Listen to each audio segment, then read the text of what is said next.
أما بعد فأعوذ بالله من الشيطان الرجيم. بسم الله الرحمن الرحيم. أولم نعمركم ما يتذكر فيه من تذكر وجاءكم النذير فذوقوا فما للظالمين من نصير.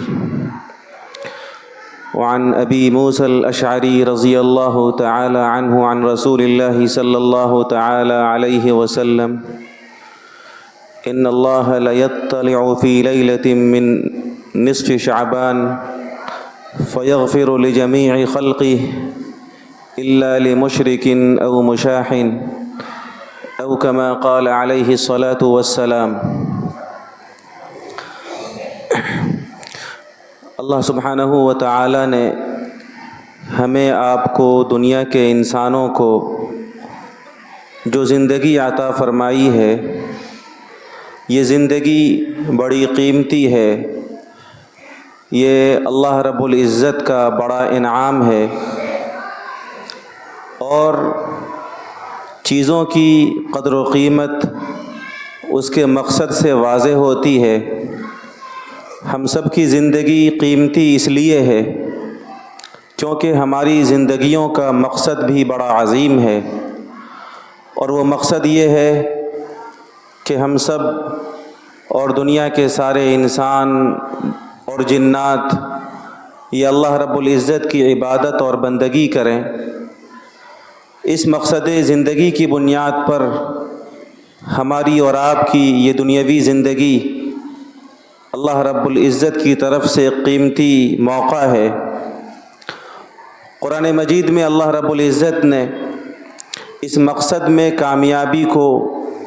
اور اس مقصد کے حاصل کر لینے کو ہی ہماری زندگی کی کامیابی بتائی ہے، اور یہ بات خاص طور سے ارشاد فرمائی گئی کہ انسانوں کو جو زندگی ملی ہے اور اس کے بعد پھر اس کی زندگی کا موت کے ذریعے سے خاتمہ ہونا ہے، اس کا مقصد یہ ہے لِيَبْلُوَكُمْ أَيُّكُمْ أَحْسَنُ عَمَلًا، کہ اللہ رب العزت یہ دیکھے، یہ آزمائے کہ کون عمل کے اعتبار سے زیادہ اچھا ہے۔ عمل زیادہ اچھا ہونا اس کا دو طریقہ ہے۔ ایک تو یہ ہے کہ بندہ اپنی تمام عبادت اور بندگی کو صرف اللہ کی رضا کے لیے کرے، اور دوسرا یہ کہ اپنی زندگی کی تمام طاعتوں کو اور بندگی کو سرکار دو عالم جناب رسول اللہ صلی اللہ علیہ وسلم کی سنت اور آپ کے پاکیزہ طریقے کے مطابق کرے۔ زندگیوں کے اندر کی جانے والی وہ عبادتیں جو صرف اللہ کے لیے ہوں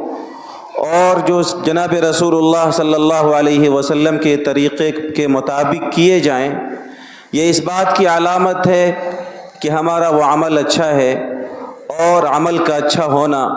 یہ ہماری زندگی کی کامیابی کی علامت ہے،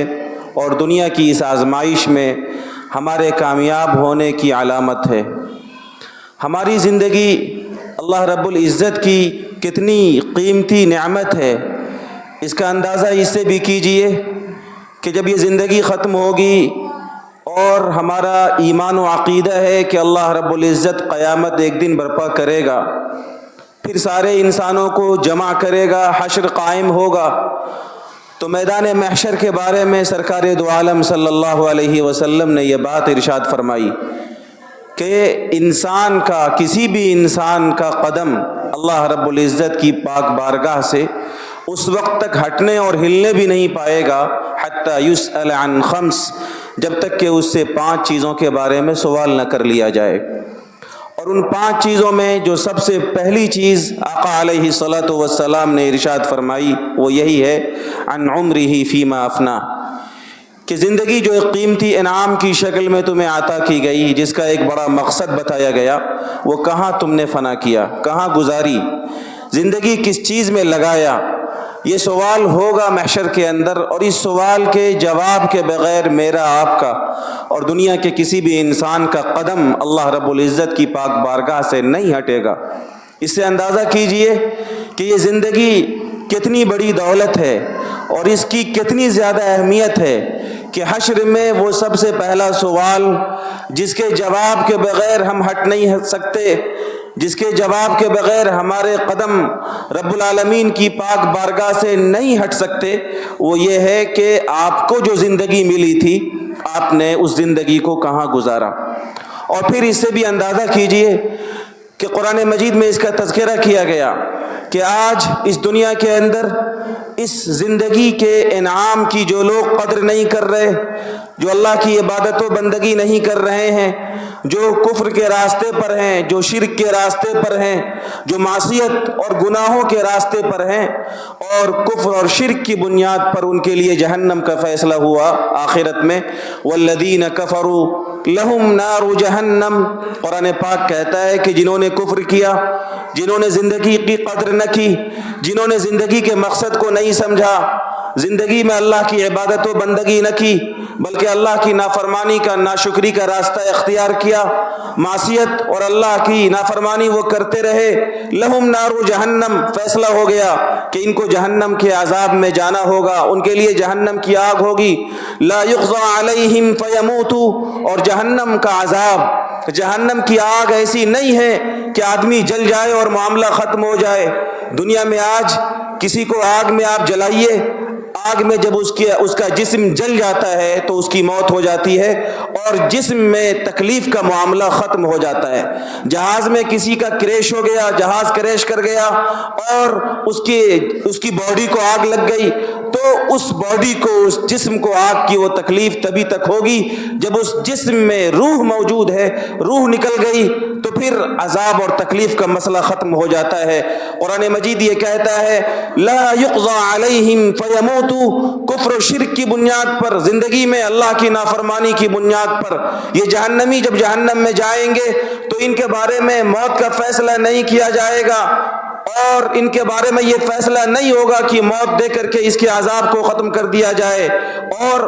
عذاب میں بھی تخفیف نہیں کی جائے گی، عذاب بھی ہلکا نہیں کیا جائے گا، تو وہ سخت عذاب لگاتار ہوگا اور لگاتار اس عذاب کی اور اس آگ کی تپش کو وہ محسوس کرے گا، اور اللہ رب العزت کے عتاب کا، اللہ رب العزت کی طرف سے دنیا کے اندر اپنی زندگی میں مقصد میں ناکامیابی کی بنیاد پر جہنم کے اس عذاب کا وہ شکار ہوگا۔ اور پھر آگے قرآن کہتا ہے وَهُمْ يَسْتَرِخُونَ فِيهَا، یہ جہنمی جہنم میں چیخ و پکار کر رہے ہوں گے۔ آج جنہوں نے اللہ کی طاعت نہیں کی، ایمان قبول نہیں کیا، معصیت کے راستے پہ ڈٹے ہوئے ہیں، وہ کفر و شرک سے وہ توبہ نہیں کر رہے ہیں، ایمان وہ قبول نہیں کر رہے ہیں، جہنم میں عذاب میں ہیں اور عذاب میں بھی چیخ و پکار کر رہے ہیں اور اللہ سے یہ فریاد کریں گے ربنا اخرجنا نعمل صالحا غیر الذی كنا نعمل، مولا زندگی آپ نے دی تھی، مانا ہم نے قدر نہ کی، ہم نے زندگی کے انعام کو نہ سمجھا، ہم لگے رہے دنیا میں، دنیا کے کاروبار میں، اور ہم نے ایمان کی قدر و منزلت نہ سمجھی، ہم کفر و شرک کے راستے پر ڈٹے پڑے رہے، معصیت ہم نے نہ چھوڑی، مولا ہم سے غلطی ہو گئی، ہم سے نافرمانی ہو گئی، ہم سے چوک ہو گئی، پیارے اللہ ایک بار آپ اور دنیا میں ہمیں بھیج دیجئے، نعمل غیر الذی کنا نعمل، تو ہم وہ کام کریں گے جو ہم پہلے نہیں کرتے تھے، یعنی ہم معصیت نہیں کریں گے، ہم کفر و شرک نہیں کریں گے، ہم تو مکمل آپ کے فرما بردار بندے بنیں گے، ہمارا لمحہ لمحہ، ہماری ایک ایک سانس، ہماری ایک ایک گھڑی آپ کی عبادتوں میں گزرے گی، پوری زندگی ہم سجدے ہی میں گزار دیں گے، کیونکہ ہم نے دیکھ لیا ہے زندگی کی قدر و قیمت کو اور زندگی کی ناقدری کی بنیاد پر جہنم کے عذاب کو، تو اے اللہ ہمیں دنیا میں بھیج دیجئے ایک بار اور، ہم پوری زندگی آپ کی عبادت کریں گے، کفر و شرک اور معصیت کے راستے پر ہم نہیں چلیں گے، تو اللہ رب العزت کی طرف سے یہ کہا جائے گا اولم نعمرکم ما یتذکر فیہ من تذکر، میرے بندے کیا میں نے تمہیں دنیا میں اتنی زندگی نہیں دی تھی کہ اگر تم نصیحت حاصل کرنا چاہتے تو کر لیتے؟ تمہیں جو دنیا میں ہم نے بھیجا تھا تو تمہیں زندگی دی تھی، ہم نے بچپن آیا، لڑکپن آیا، جوانی آئی، بڑھاپا آیا، عام طور سے زندگی کے یہ تمام ادوار ایک انسان گزارتا ہے، بڑھاپے میں اس کی موت ہوتی ہے، 60-70 سال کی زندگی ایک بڑی اور لمبی زندگی ہوتی ہے، یہ ایک بڑا اور لمبا موقع ہوتا ہے، اللہ رب العزت فرمائیں گے کیا میں نے یہ موقع تمہیں نہیں دیا تھا؟ اور سنو وجاءکم النذیر، تمہارے پاس تو ڈرانے والے بھی آئے، نبی بھی آئے، رسول بھی آئے، انبیاء اور رسول کے بعد ان کے نائبین علماء آئے، دعات آئے، اللہ کے پاک باز بندے آئے، تمہیں سمجھایا گیا، تمہیں زندگی کے کی قدر و قیمت بتائی گئی، زندگی کا مقصد تمہیں سمجھایا گیا، لیکن تم نے اپنی زندگی کی ناقدری نہیں کی، تو ظاہر سی بات ہے کہ اب اگر تمہیں دوبارہ بھی بھیجا جائے تو تم سے کوئی امید نہیں ہے، اور ظاہر سی بات ہے کہ تم نے اپنی دنیا کی اس زندگی کی ناقدری کی ہے۔ فذوقوا فما للظالمین من نصیر، تو اب جہنم کے عذاب کو چکھتے رہو، یہیں پڑے رہو، ظالموں کا کوئی مددگار نہیں ہے۔ میرے بھائیو، آخرت کا یہ دردناک عذاب، جہنم کا یہ دردناک عذاب، جہنم کی یہ خطرناک آگ اور اس کی لپٹیں اس کے لیے ہمیشہ ہمیشہ کا مقدر ہو جائیں گی جس نے اپنی اس زندگی کے انعام کو نہ سمجھا، اپنی اس دنیا کی زندگی کی قدر و منزلت کو نہ سمجھی۔ اس لیے ہمیں اور آپ کو اللہ رب العزت نے جو زندگی عطا فرمائی ہے، یہ جو موقع عطا فرمایا ہے، اس کے ایک ایک لمحے اور اس کی ایک ایک گھڑی کو آدمی با مقصد بنائے، اور اس کے ایک ایک سیکنڈ کو آدمی با مقصد بنا کر اللہ رب العزت کی طاعت و فرما برداری کرے۔ سنن ابو داود جو حدیث کی بڑی مشہور کتاب ہے، سرکار دو عالم صلی اللہ علیہ وسلم کے ایک فرمان کو امام ابو داود نے اپنی کتاب کے حوالے سے نقل کیا، اور بڑی بات کہہ کر اس بڑے محدث نے اس فرمان کو نقل کیا۔ سنن ابو داود کو کئی لاکھ احادیث سے چن کر تقریباً کچھ ہزار احادیث پر مشتمل انہوں نے اپنے اس سنن ابو داود کو مرتب فرمایا، اور پھر یہ بڑا محدث کہتا ہے کہ میں نے رسول اللہ صلی اللہ علیہ وسلم کے تمام تر فرامین کو جو میں نے سنا، مجھے اپنے اساتذہ سے ملی، مجھے اپنے بزرگوں سے ہم تک پہنچی، ان تمام احادیث سے اگر اسلام کی خوبصورتی اور اسلام کے نظام کی جامعیت کے لیے میں نمونے کے طور پر آپ کو کچھ احادیث بتاؤں تو میں 4 احادیث پیش کر سکتا ہوں، اور اسی 4 میں سے انہوں نے یہ بات ارشاد فرمائی۔ آقا علیہ الصلوۃ والسلام کا فرمان، من حسن اسلام المرء ترکہ ما لا یعنی، کہ ایک مسلمان کے اسلام کی خوبی یہ ہے کہ وہ غیر مفید کاموں کو چھوڑ دے۔ زندگی اس کا ایک ایک لمحہ قیمتی ہے، اس کی ایک ایک گھڑی قیمتی ہے، لہذا ایک مسلمان جس کا ایمان و یقین اللہ کی سچی شریعت دین اسلام پر ہے، اس کی یہ خوبی ہے کہ وہ بے فائدہ کاموں میں اپنے وقت کو اور اپنی زندگی کے لمحوں، گھڑیوں کو اور وقتوں کو ضائع نہ کرے، بلکہ اپنی زندگی کے راتوں، اس کے دنوں، اس کے لمحات، اس کی گھڑیوں کی قدر کرتا ہوا جائے، تاکہ جب اس کی موت ہو تو پھر اللہ رب العزت کی طرف سے جنت کا فیصلہ اس کا انتظار کر رہا ہو، اور جنت کے باغ و بہار کا وہ قبر ہی سے مزہ لے سکے۔ یہ زندگی کی قدر و قیمت، لہذا ہر ایمان والے کو اگر وہ واقعتاً مومن ہے، اپنی زندگانی کی قدر و قیمت کو سمجھ کر اپنی زندگی میں اللہ رب العزت کی اطاعت کو رچانا اور بسانا چاہیے، اپنی راتوں کو، اپنے دنوں کو اللہ رب العزت کی فرما برداری سے آباد کرنا چاہیے۔ اللہ رب العزت کی اطاعت یہی ہماری زندگی کا اولین مقصد ہے، یہ ہماری زندگی کا اٹوٹ حصہ ہونا چاہیے۔ مومن اپنے بول میں، مومن اپنے عمل میں، مومن اپنی معاشرت میں، مومن اپنی عبادات و معاملات میں اپنے اس مقصد کو سامنے رکھے کہ ہم اللہ کے بندے ہیں، اور مقصد زندگی کا اللہ کی طاعت و بندگی ہے، تو پھر ہر موقع پر انسان کے لیے اللہ کی اطاعت و بندگی کرنا آسان ہو جایا کرے گا۔ ہم سرکار دو عالم جناب محمد الرسول اللہ صلی اللہ علیہ وسلم کی امت ہیں، ہماری زندگیاں بڑی نہیں ہیں۔ حضور نے اپنی امت کے بارے میں ارشاد فرمایا، اعمار امتی بین 60 و 70، میری امت کی عمریں 60-70 کے درمیان ہیں، یہ اس امت کی طبعی عمر ہے۔ حضرت نوح علیہ السلام کی امت کی عمریں ہزاروں ہزار سال ہوا کرتی تھی، اور پھر پہلے کے لوگوں کی صحت، ان کی تندرستی، ان کی قامت، ان کی طاقت بہت زیادہ ہوا کرتی تھی، لیکن اس امت کے ساتھ صحت کا، اس امت کے ساتھ زندگی کا وہ معاملہ نہیں ہے جو اوروں کے ساتھ ہوا ہے۔ یہ امت گویا صحت کے اعتبار سے بھی کمزور اور اس کی عمر بھی کمزور، لیکن آپ جس نبی کے ماننے والے ہیں وہ رحمت للعالمین ہیں، وہ رب العالمین کے محبوب ہیں۔ اللہ سبحانہ و تعالی نے اپنے حبیب کے صدقے، اپنے محبوب کی رحمتوں کے صدقے اس امت کی زندگی تو توڑی دی، لیکن اس امت کی زندگی میں، اس امت کے ماہ و سال میں کچھ ایسے مہینے، کچھ ایسے اوقات اور کچھ ایسی گھڑیاں بنائی ہیں کہ اگر بندے مومن ان گھڑیوں کو، ان مہینوں کو، ان ساعتوں کو قدر کی نگاہ سے دیکھے اور ان اوقات کی قدر کر لے تو ہزاروں ہزار سال عبادتوں سے بھی بہتر۔ چنانچہ ہمیں رمضان کے مہینے میں شب قدر کی جو مبارک ساعتیں عطا کی گئیں اس کے بارے میں خود قرآن کریم نے کہا لیلۃ القدر خیر من الف شہر، کہ شب قدر کا مبارک موقع 1000 مہینوں سے بڑھ کر ہے، یہ ایک رات 1000 مہینوں سے بڑھ کر ہے۔ اسی طریقے سے رمضان کے ایک روزے، رمضان کی راتوں میں آہوزاری، رمضان کی تراویح اور اس طریقے کے دوسرے تمام اعمال پر اللہ رب العزت کی طرف سے بشارتوں کے اور اللہ رب العزت کے جو وعدے ہیں وہ ہم اور آپ اکثر سنتے ہیں، یہ دراصل اللہ رب العزت کی اس امت پر آتا ہے، اس امت کے لیے نوازش ہے کہ وہ امت جس کی زندگی تھوڑی ہے، وہ امت جو صحت کے اعتبار سے کمزور ہے، وہ ان مبارک ساعتوں کی دوسرے ساعتوں کے مقابلے، ان مبارک ایام کی دوسرے ایام کے مقابلے زیادہ قدر کر کے اپنے آپ کو پچھلی امتوں کی عبادتوں سے کمتر یا پچھلی امتوں کی عبادتوں کے مقابلے میں کمزور نہ سمجھے۔ چنانچہ یہ جو مہینہ چل رہا ہے ہجری سال کا 8واں مہینہ جسے ہم اور آپ شعبان کا مہینہ کہتے ہیں، انہی مبارک اور انہی قابل قدر مہینوں اور اوقات میں سے یہ ایک عظیم اور قابل قدر مہینہ ہے۔ چنانچہ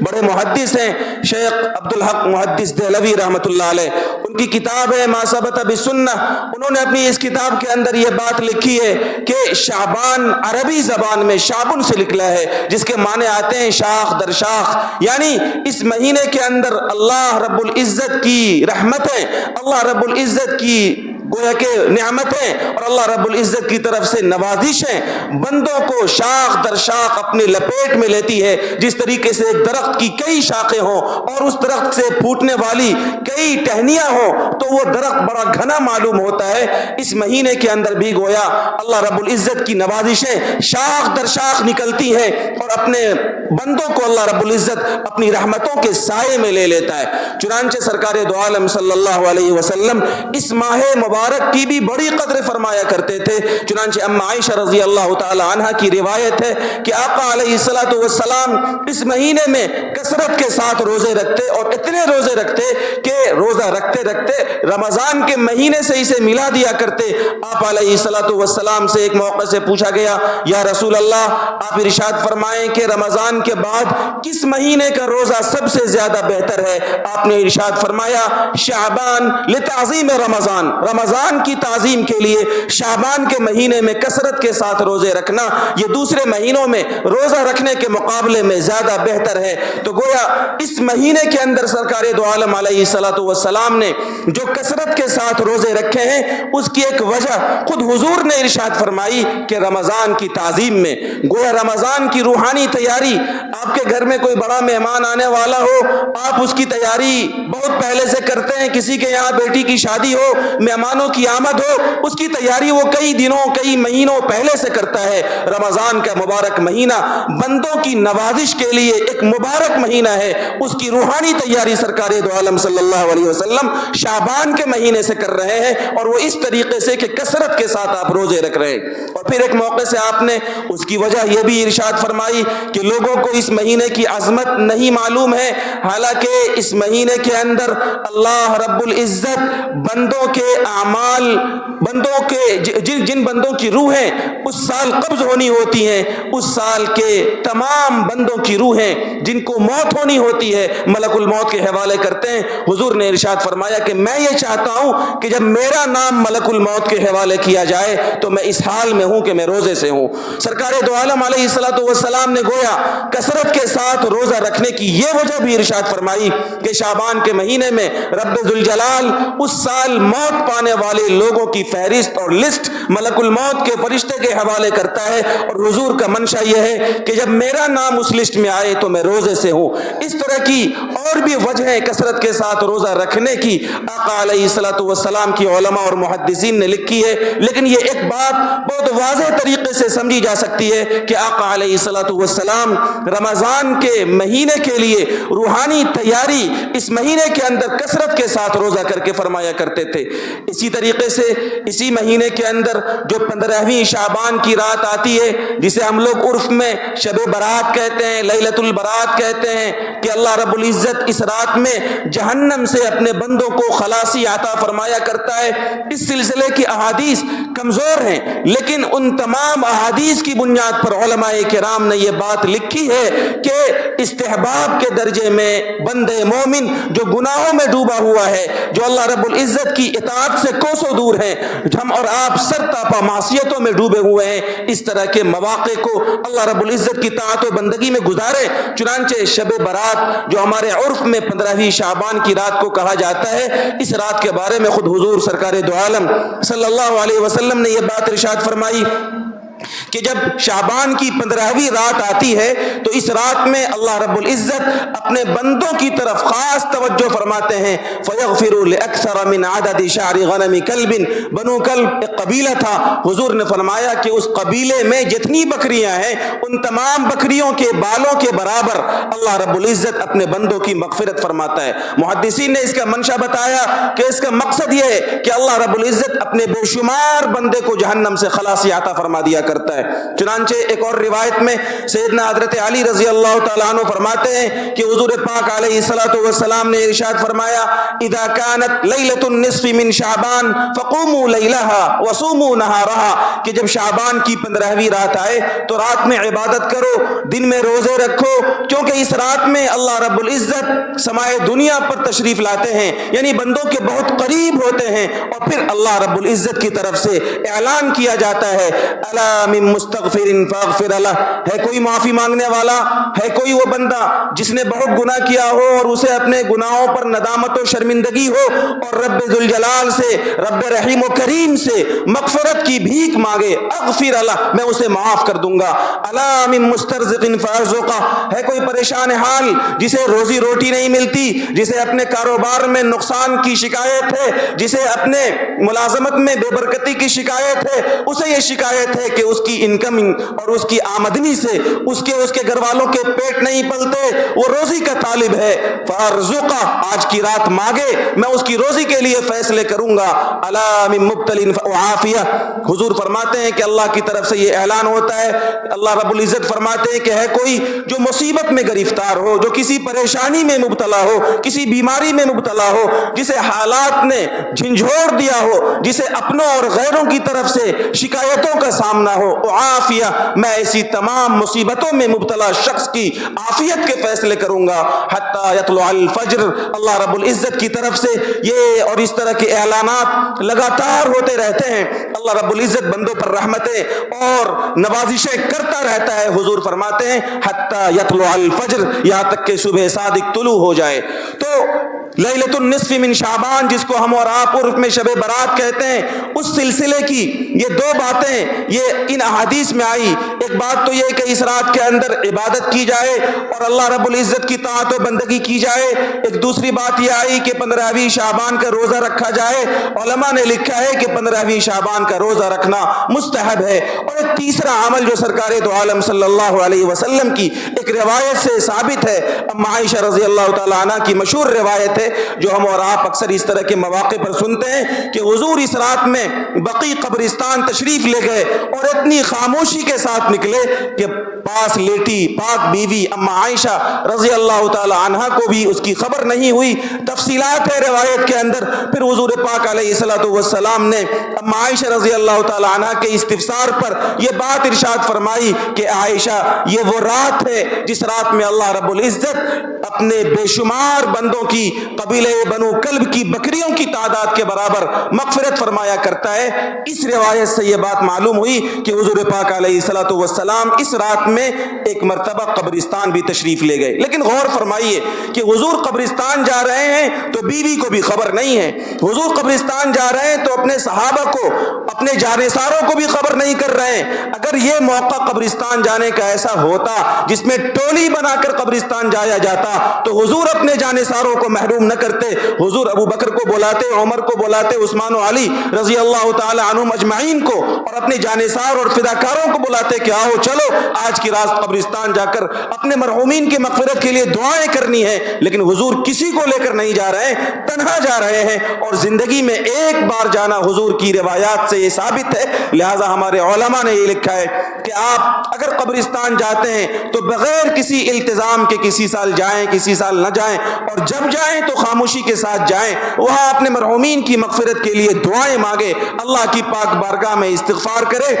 شعبان کے مہینے اور خاص طور سے 15ویں شعبان کے تعلق سے یہ 3 باتیں احادیث کے مجموعے سے ثابت ہے. یہ مہینہ قابل قدر ہے, رمضان کی تیاری کا ہے, لہذا کثرت کے ساتھ روزہ رکھنا چاہیے. اس مہینے کے اندر فرائض کی پابندی کرنی چاہیے, قرآن پاک کی کثرت کے ساتھ تلاوت کرنی چاہیے. جب اس مہینے کی 15ویں رات آئے تو ہر بندہ مومن حسب سہولت و طاقت, حسب بشاشت اللہ رب العزت کی طاعت و بندگی کرے. اور طاعت و بندگی کرنے کا طریقہ یہ ہے کہ آدمی اپنے گھروں میں انفرادی طور پر عبادتوں میں جاگے, اپنے گھر والوں کو بھی اس رات میں عبادت کی تلقین کرے, کچھ تلاوت کرے, کچھ ذکر کرے, کچھ تسبیح و مناجات کرے, صلاۃ التسبیح پڑھے اور اللہ رب العزت کی پاک بارگاہ میں دعائیں مانگے. اس رات میں عبادت کرنے کا, نفلیں پڑھنے کا کوئی خاص طریقہ شریعت کے اندر ثابت نہیں ہے. بس اتنی سی بات ہے کہ اس رات میں عبادت کی جائے. شریعت سے جو بات جس درجے میں ثابت ہے, صاحب ایمان کی ذمہ داری ہے کہ آقا علیہ الصلوۃ والسلام نے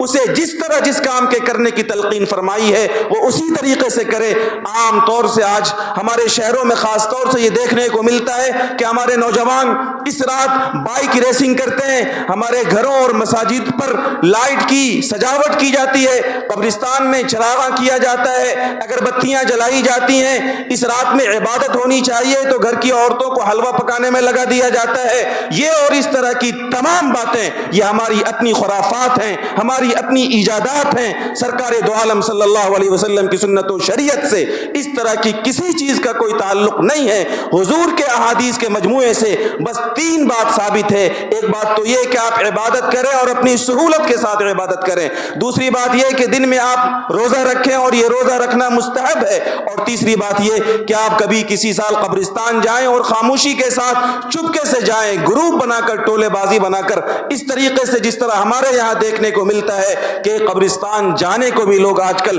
فیشن بنا لیتے ہیں. اس طریقے سے جانا سرکار دو عالم علیہ الصلوۃ والسلام سے ثابت نہیں ہے. اور حضور پاک علیہ الصلوۃ والسلام نے ایک موقع سے یہ بات ارشاد فرمائی جو اس طرح کے مواقع پر ہم سب کے لیے اپنے آپ میں ایک بڑا پیغام ہے. حضور نے فرمایا کل امتی یدخلون الجنت الا من ابا, ہمارا ہر امتی جنت میں جائے گا صرف اس کے جو انکار کر دے. امت محمدیہ کا ہر فرد جنت میں جائے گا. اس امت کا ہر فرد اگر وہ مومن ہے, سرکار دو عالم صلی اللہ علیہ وسلم کا کلمہ پڑھتا ہے, اگرچہ وہ بدعمل ہو, اگرچہ وہ عملی اعتبار سے کمزور ہو, لیکن وہ جنت میں ممکن ہے اپنی بدعملیوں کی سزا پانے کے لیے جہنم میں بھی جائے, لیکن ایک وقت آئے گا کہ اللہ کے فضل کے صدقے اور رسول اللہ صلی اللہ علیہ وسلم کی رحمت کے صدقے اس کی بخشش کا فیصلہ ہوگا اور وہ جنت کا مستحق ہوگا. حضور فرماتے ہیں کہ میرا ہر امتی جنت میں جائے گا الا من ابا, سوائے اس کے جو انکار کر دے. صحابہ نے پوچھا من یابا, یا رسول اللہ انکار کون کر سکتا ہے, آپ کا, آپ کی ذات کا, آپ کی شریعت کا کون انکار کر سکتا ہے؟ حضور نے فرمایا من اطاعنی دخل الجنہ, جو میری بات مان رہا ہے, میں نے دین کا جو کام جس طریقے سے کرنے کی تعلیم و تلقین کی ہے جو اس طریقے سے کرے, میری سنتوں کی پابندی کرے, دخل الجنہ, وہ جنت میں جائے گا. ومن عصانی فقد ابا, اور جو میری معصیت کرے, میری نافرمانی کرے, دین میں جو کام جتنا میں نے امت کو بتایا ہے اس سے زیادہ اپنی طرف سے ثابت کر دے, اس سے زیادہ کو لازم سمجھے, اس کے علاوہ بدعت و خرافات میں وہ مبتلا ہو جائے, جیسے اس موقع سے وہ پٹاخے بازی کرے اور ڈھیر سارے رواج جو ہمارے معاشرے میں ہیں اس طرح کی سرگرمیوں میں کرے. حضور پاک علیہ الصلوۃ والسلام فرماتے ہیں جو میری معصیت کرے, میری سنت کے خلاف کام کرے, اس نے میری نافرمانی کی, اور جو میری نافرمانی کرے گا ظاہر سی بات ہے وہ جنت میں نہیں جا سکے گا. اللہ رب العزت اس طرح کی خرافات سے ہم سب کی حفاظت فرمائے. وہ روایت جو میں نے خطبے میں پڑھی, سرکار دو عالم صلی اللہ علیہ وسلم نے اس روایت کے اندر ایک اور بات ارشاد فرمائی, اور وہ بات یہ کہ قبولیت کے مواقع پر بھی کچھ اللہ کے ایسے محروم بندے ہیں جو اللہ کی خاص رحمت کے مستحق نہیں ہو پاتے۔ حضور پاک علیہ الصلوۃ والسلام فرماتے ہیں ان اللہ لیطلع فی لیلۃ النصف من شعبان، اللہ تعالیٰ شعبان کی 15ویں رات میں اپنے بندوں کی طرف جھانکتے ہیں، یعنی اپنے بندوں کی طرف خاص توجہ فرماتے ہیں۔ فیغفر لجمیع خلقہ، اور اپنی تمام مخلوق کی اللہ مغفرت فرما دیتے ہیں، تمام انسانوں کی مغفرت فرماتے ہیں، تمام مسلمانوں کی مغفرت فرماتے ہیں۔ ہاں کچھ لوگوں کا حضور نے استثناء فرمایا، الا لمشرک، وہ جو مشرک ہو، جو کفر و شرک کے راستے پر ہو، اس کی مغفرت نہیں ہوتی، او مشاحن، یا وہ جس کے دل میں اپنے مسلمان بھائی کے لیے کینہ ہو، اس کے دل میں کدورت اور نفرت ہو، اس کی مغفرت نہیں ہوتی۔ بعض روایات میں اور بھی تفصیلات ہیں، جو اپنے پاجامے اور پینٹ اور لنگی کو ٹخنے کے نیچے پہنتا ہو، اس کی مغفرت نہیں ہوتی۔ بعض روایات میں فرمایا جو شراب کا عادی ہو، اس کی مغفرت نہیں ہوتی۔ بعض روایات میں آیا جو اپنے ماں باپ کا نافرمان ہو، اس کی مغفرت نہیں ہوتی۔ اس طرح کے بڑے بڑے کبیرہ گناہوں کو حضور نے ذکر فرمایا، اور فرمایا کہ اس طرح کے مواقع پر بھی یہ محروم ایسے ہیں جو اتنے بڑے بڑے گناہوں میں ہیں کہ ان کی مغفرت نہیں ہوتی۔ حضور کا منشا یہ ہے کہ اگر ہم میں کا کوئی اس طرح کے بڑے گناہ میں مبتلا ہے، وہ شراب کا عادی ہے، شراب سے توبہ کرے، وہ ماں باپ کا نافرمان ہے، مل کر معافی مانگے، وہ اپنے پاجامے اور پینٹ کو ٹخنے کے نیچے پہنتا ہے، اب تو جدید فیشن میں ماشاءاللہ ٹخنے کے اوپر پہننا ہی فیشن ہے ہمارے نوجوانوں کے یہاں، بہرحال اگر ٹخنے کے نیچے وہ پہنتا ہو تو اس سے وہ توبہ کرے۔ شراب کا عادی ہے، اس سے وہ پاک آ جائے، پاک باز بن جائے۔ اگر اس کے دل میں اپنے مسلمان بھائیوں کے لیے کوئی کدورت ہے، اپنے دل کو صاف کر لے، شرک و کفر سے آدمی توبہ کرے۔ جب بندہ اس طرح کے مواقع پر اپنا جائزہ لے اور گناہوں سے توبہ کرے تو یقین ہے کہ اس مبارک ساعت میں، اس مبارک رات میں، قبولیت کے ان مواقع پر ہم بھی اللہ رب العزت کی رحمتوں کے اور مغفرتوں کے مستحق ہو سکیں گے۔ اللہ رب العزت ہم سب کو ان باتوں پر عمل کرنے کی توفیق عطا فرمائے۔ وآخر دعوانا ان الحمد للہ رب العالمین۔